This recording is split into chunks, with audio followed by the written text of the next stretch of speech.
우리 같이 말씀 보도록 하겠습니다. 고린도후서 6장입니다. 고린도후서 6장 1절에서 10절 본문입니다. 고린도서 6장 1절에서 13절까지 말씀입니다. 우리 한 절씩 교독하도록 하겠습니다. 우리가 하나님과 함께 일하는 자로서 너희를 권하노니 하나님의 은혜를 헛되이 받지 말라.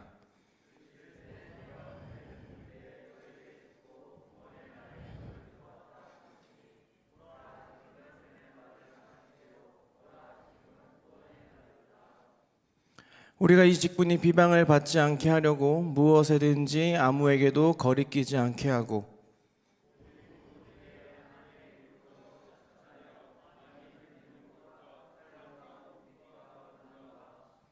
매맞음과 갇힘과 난동과 수고로움과 자지 못함과 먹지 못함 가운데서도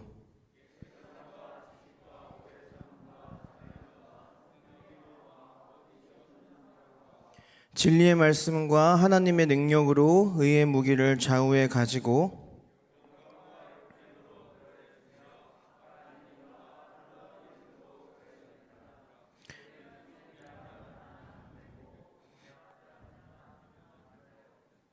네, 9절 우리 10절 같이 읽을까요? 시작.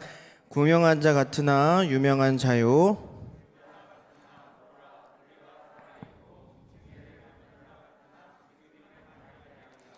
근심하는 자 같으나 항상 기뻐하고 가난한 자 같으나 많은 사람을 부유하게 하고 아무것도 없는 자 같으나 모든 것을 가진 자로다.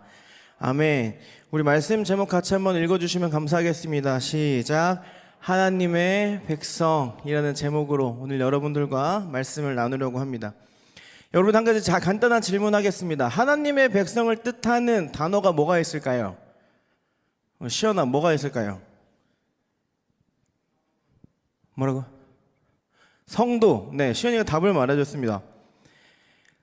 하나님의 사람을 뜻하는 단어에는 여러 가지가 있죠. 개신교인, 기독교인, 교인, 크리스천, 성도, 이렇게 여러 가지 단어가 있습니다. 저는 그 중에서도 성도라는 그 이름을 굉장히 좋아합니다. 성도는 한자입니다. 성도는 한자인데 거룩할 성자에 무리 도자를 사용합니다. 거룩한 사람들의 모임이라는 뜻이죠. 하나님의 백성으로 부름을 받은 사람에게만 붙일 수 있는 아주 귀한 이름입니다. 그냥 단순히 교회 출석하는 사람에게 붙여줄 수 있는 이름이 아니에요. 그냥 교회 왔다 갔다 하는 사람들에게 붙여줄 수 없습니다. 하나님이 선택한 사람, 하나님이 부르신 사람, 그 사람에게 붙일 수 있는 너무나도 가장 귀한 이름, 성도입니다.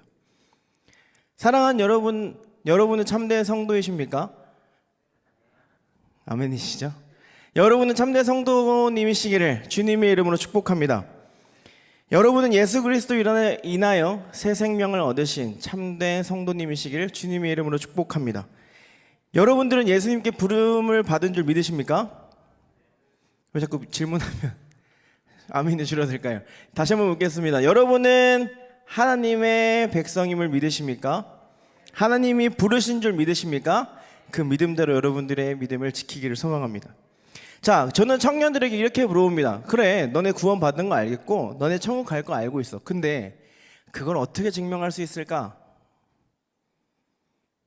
질문을 하면 갑자기 턱 막힙니다.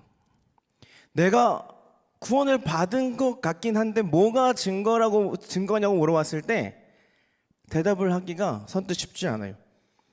근데 저는 그 답을 바로 예배에서 찾았습니다. 지금 우리가 드리고 있는 이 예배요. 우리가 드리고 있는 이 공예배, 함께 모여드리는 이 예배도 있고 공예배도 있고 우리가 삶 속에서 드리는 그러한 예배도 있습니다. 우리가 교회가 아닌 우리의 삶 속에서 드리는 그런 삶의 예배도 있는데 우리가 있는 모든 곳에 하나님이 함께 하시는 줄 믿으십니까? 우리가 그 하나님과 함께하는 것, 그 하나님과 교제하는 것, 그게 바로 예배입니다. 우리가 언제 어디서나 그곳이 교회든 여러분들의 삶이든 직장이든 가정이든 그곳이 어디서든지 하나님이 함께 하시고 그분과 교제한다면 그곳이 바로 예배라는 겁니다. 그것이 여러분들이 부름을 받았다는 증거가 됩니다. 그러니까 당연히 예배가 중요하겠죠. 예배에 목숨을 거는 것만큼 중요한 것은 없습니다. 여러분도 교회에서 드리는 이 공예배, 그리고 여러분들의 삶 속에 드리는 그런 삶의 예배 가운데 참된 성도가 되시기를 주님의 이름으로 축복합니다. 그 예배에 목숨을 걸고 나아가는 여러분들이 되기를 주님의 이름으로 축복합니다. 신령과 진정으로 예배 자리를 사모하고 예배 시간을 사모하고 주님 옆에 나아가는, 그리고 하나님을 주라 고백하고 나아가는 여러분들 되시기를 주님의 이름으로 축복합니다. 즉 성령을 받은 사람들, 성령을 받은 사람들의 모임, 그것이 바로 성도라는 겁니다. 그게 바로 여러분들인지 믿습니다. 하나님을 예배하는 것에 언제나 열정이 넘치던 사람들이 성경 인물 중에 너무나도 많습니다. 그런데 오늘은 그 중에서도 바울에 대해서 여러분들과 함께 나누려고 해요. 바울이 오늘 어디 교회에게 편지를 썼죠? 고린도 교회에게 편지를 썼습니다. 자, 고린도 교회, 이거는 제가 퀴즈를 하나 내겠습니다. 다 아실 것 같지만 이 고린도 교회를 누가 세웠을까요? 손짓을 했는데 지욱 형제 알아요? 고린도 교회 누가 세웠을까요?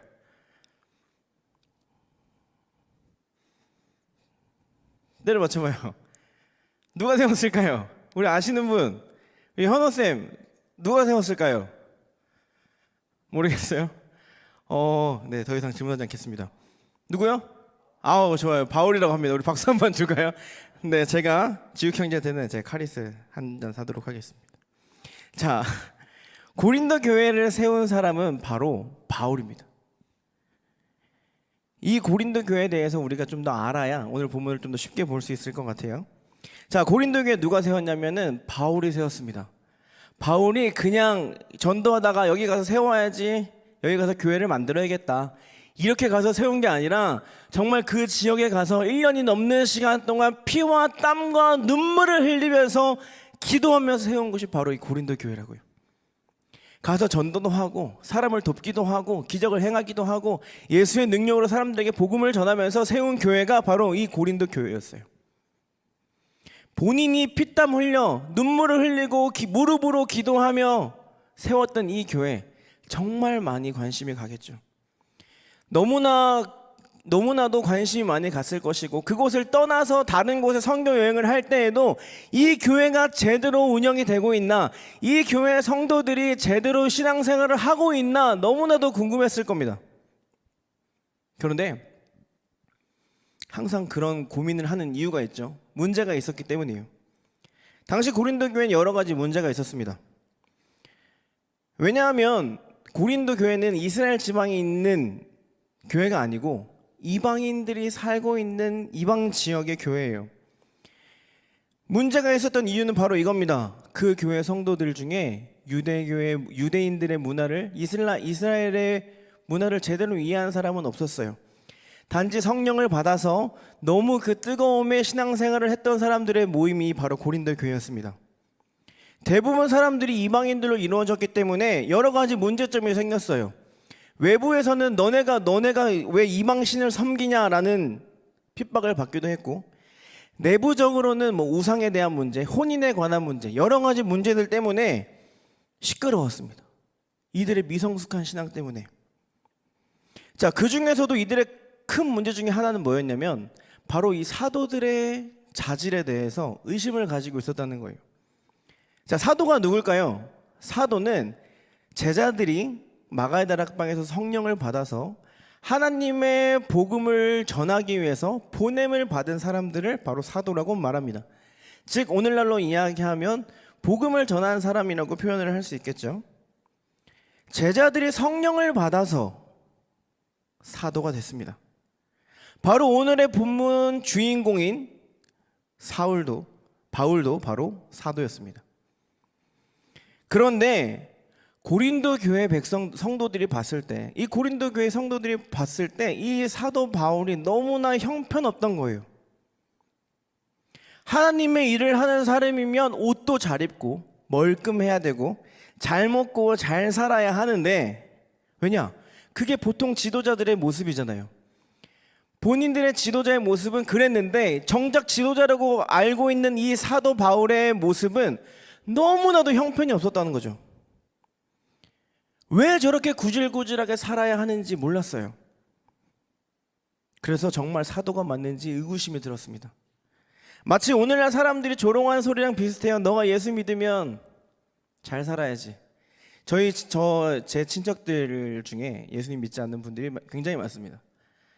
항상 그런 식으로 물어보시는 분들이 계세요. 예의가 좀 없으신 분들은 야, 너 교회 다니면 잘 살아야지. 야, 너 교회 다니면 잘 돼야지. 너 왜 그 모양이냐? 너 뭐 먹고 살래? 그러신 분들이 있어요. 그런데 이런 문제가 당시 고린도 교회 성도들에게도 있었어요. 이 성도들이 바울을 그렇게 본 겁니다. 이게 바로 고린도 교회의 문제점이었어요. 자신이 세운 고린도 교회입니다.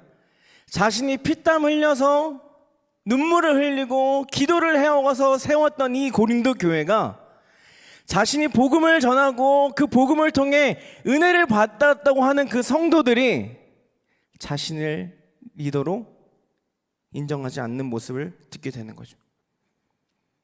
상상이 되십니까? 얼마나 속이 상할지. 앞에서는 이렇게 말씀을 듣고 뒤에 가서는 뒷담화를 하고 있는 거예요. 야, 제가 무슨 인도자냐? 제가 무슨 리더야? 제가 무슨 사도야?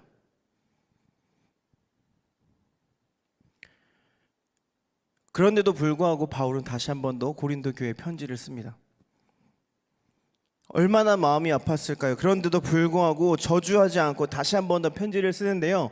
우리 본문을 같이 한번 읽어보면서 같이 말씀을 보도록 할까요? 우리 1절입니다. 같이 읽어볼까요? 1절입니다. 시작. 우리가 하나님과 함께 일하는 자로서 너희를 권하노니 하나님의 은혜를 헛되이 받지 말라. 바울이 지금 뭐하고 있냐면 은혜를 헛되이 받지 말래요. 너희는 하나님과 함께 일하는 사람이니까 은혜를 헛되이 받지 말라고 말합니다. 은혜가 뭐예요? 거저 받는 게 은혜입니다. 내가 받을 가치가 없는 사람인데 주시는 게 은혜예요. 나에게 그걸 받을 만한 자격과 조건이 안 되는데 그럼에도 주시는 게 은혜라고요. 너희 고린도 교회 백성들아, 너희가 부족하고 자격이 없어. 그런데도 불구하고 하나님이 너희에게 은혜를 주시는 거야. 그래서 너희가 구원을 받았어. 그러니까 너희는 그 은혜를 헛되이 받지 말라는 거예요. 너희가 나의 동역자고 하나님의 동역자로 부름을 받았다는 성도라는 그 정체성을 다시 한 번 더 보여주고 있는 겁니다.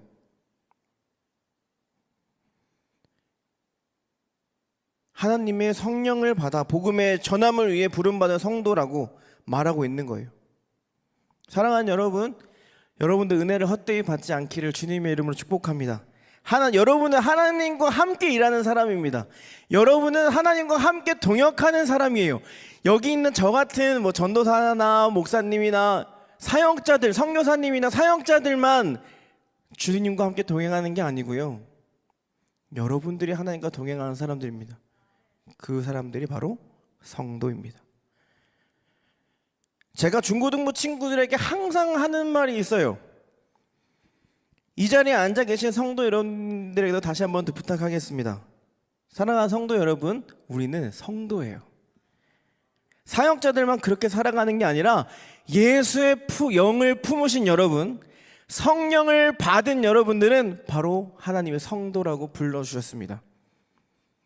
은혜 받은 사람답게, 은혜를 헛되이 받지 않은 사람답게 우리는 살아가야 된다고요. 세상 가운데 은혜를 끼치며 살아가야 되고 세상 가운데 하나님의 사랑을 자랑하며 살아가야 된다고요. 그게 바로 성도라는 겁니다.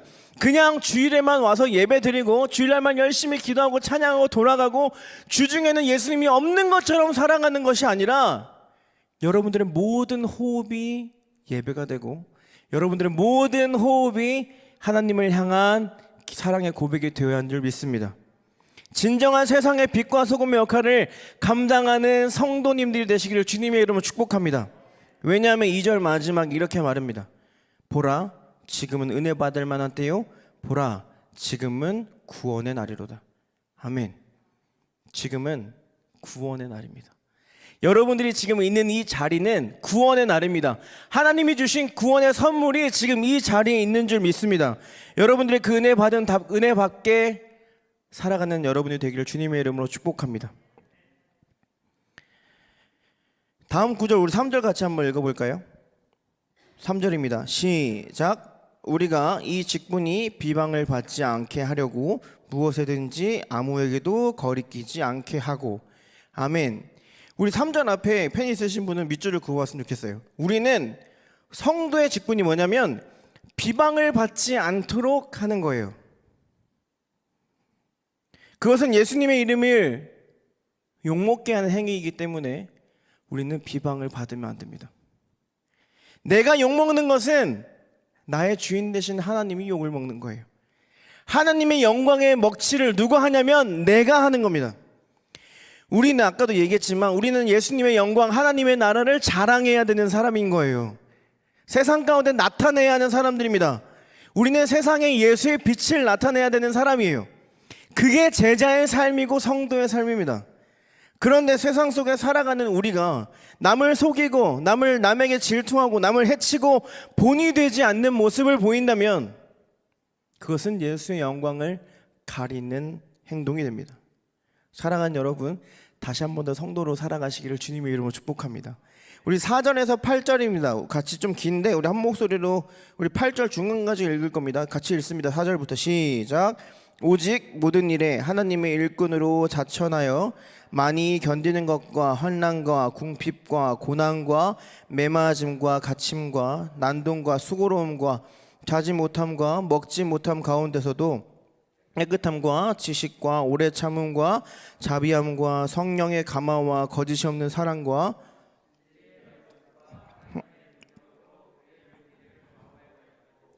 영광의 욕됨으로 그러했으며 악한 이름과 아름다운 이러함으로 그러했느니라. 아멘. 여기까지 읽겠습니다. 뒤에는 이따가 읽고요. 자, 바울은 말합니다. 어떤 환난이나 어떤 궁핍이나 어떤 고난이 오거나 매맞음이 올지라도 갇히거나 수고롭고 자지 못하고 먹지도 못해요. 무슨 말이에요? 그냥 정말 힘든 상황인 거예요. 누가 봐도 힘든 그런 상황, 우리의 힘든 상황을 말합니다. 즉 내 마음에 들지 않는 상황이에요. 어떤 고난, 어떤 어려움, 어떠한 힘든 내가 마음에 들지 않는 그 상황에서 바울은 예수님의 말씀을 어떻게 전하고 있냐면 그런 상황 가운데서도 우리는 진리의 말씀을 붙들고 하나님의 능력을 가지고 이겨내라는 겁니다. 이 말씀을 붙잡고 살아가는 여러분 되기를 소망합니다. 세상 사람들은 이런 상황이 오면 어떻게 할까요? 회피합니다. 나에게 피해가 오지 않게 도망갑니다. 나에게 피해가 가지 않게 요리조리 내뺍니다. 회피하고 짜증내고 화를 내죠. 불이익을 당하면 어떻게 해야 돼요? 보복합니다. 절대 가만히 있지 않아요. 왜? 내가 피해봤잖아요. 스스로 나서서 뭔가를 하려고 하지 않습니다. 왜냐? 내가 힘들잖아요. 나는 절대 힘들면 안 된다고 생각해요. 그런데 바울은 어떻게 말해요? 정반대로 이야기하죠. 너희는 힘들어야 하고 너희는 그런 고난도 버텨야 되고 자지 못함도 버텨야 하고 배고픔도 버텨야 하고 어떤 환난과 고난이 올지라도 너희는 지켜야 한다고 말합니다. 그런데 어떻게 지키냐면 하나님이 그냥 너희 버텨 이게 아니라 하나님이 너에게 주신 성령을 가지고 버티고 의지하라는 거예요. 하나님이 주신 너희에게 그 선물로 주신 그 성령을 의지해서 하나님의 진리의 말씀과 성령을 가지고 너의 믿음을 지키라는 겁니다. 그렇습니다. 우리는 오늘 바울의 말을 새겨들어야 돼요. 하나님의 사랑과 말씀과 하나님의 능력을 가지고 세상을 당당히 이기라고 가르치고 있는 겁니다. 세상 사람들은 힘들고 어려운 일이 오면 회피하고 도망가고 짜증내고 화냅니다. 그런데 그것으로 하는 것이 아니라 예수의 이름으로 예수의 능력으로 하나님을 의지해서 이겨내라는 겁니다. 그게 성도라고요.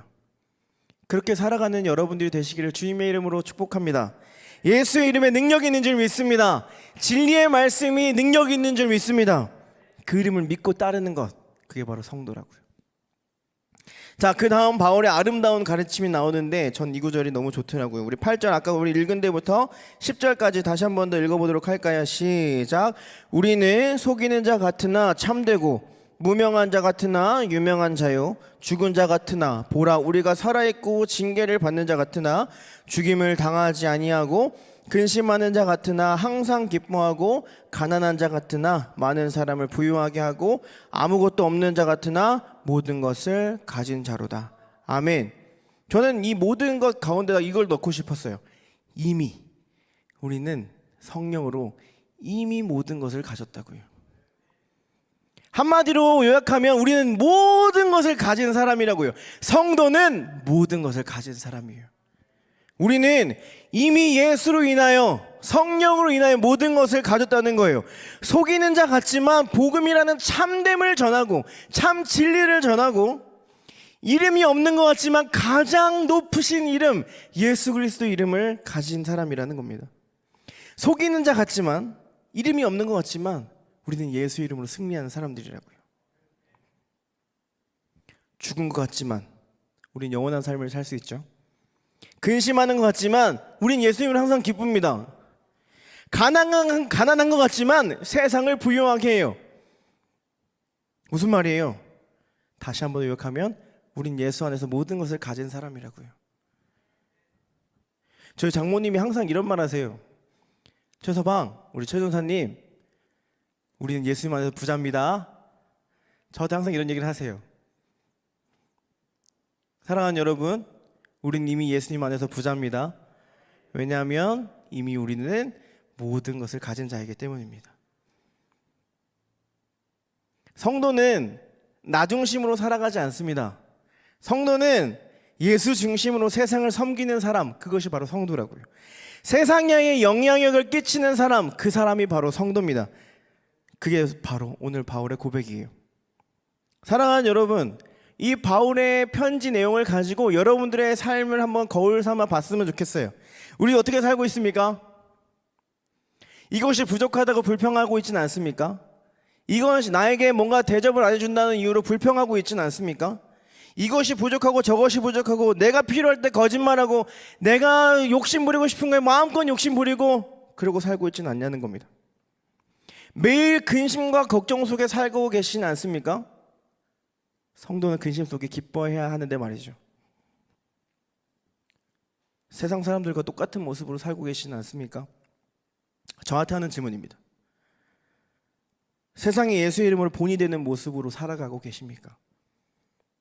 사랑하는 여러분, 우리는 복음을 전해야 합니다. 그죠? 예수를 모르는 세상에 예수님의 부활을 전해야 돼요. 자, 제가 손가락 하나를 폈어요. 자, 이건 1입니다 라고 말하면 사람들은 믿어요. 왜냐? 보이기 때문이죠. 자, 그런데 제가 보이지 않는 예수님의 부활을 설명해야 돼요. 세상에서는 불가능한 일을 설명을 해야 된다고요, 사람들에게. 예수님은 부활하십니다. 당신을 구원하셨습니다. 예수 하나님이 세상을 창조하셨습니다. 우리는 할렐루야 할 수 있지만 세상 사람들에게 이 말을 전했을 때 뭔 소리야 쟤네, 이 반응이 나온다는 거죠. 왜냐? 당연한 겁니다. 불가능한 일이니까요. 인간의 눈으로 봤을 땐 불가능한 일이기 때문이에요. 무엇인가를 전달할 때 신뢰는 굉장히 중요한 무기입니다. 엄마가 저한테 이런 말씀을 하실 경우가 있어요. 원사가 TV에서 봤는데 이게 정말 몸에 좋대 하면은 제가 뭐라 그럴 거예요? 안 먹어, 맛없어. 그런데 전문가가 저한테 와가지고 원석씨 이게 어디에 좋고요, 이게 어떤 효능이 있고요, 이걸 먹으면 정말 살이 금방 빠질 수 있어요. 정말 위대한 전문가가 저한테 와서 그러면 뭐라고 할까요? 어우, 이거 다 주세요. 제가 살게요. 뭐가 차이예요? 그 분야에 대한 신뢰도의 차이인 거죠. 기독교 연구단체에서 설문조사를 했대요.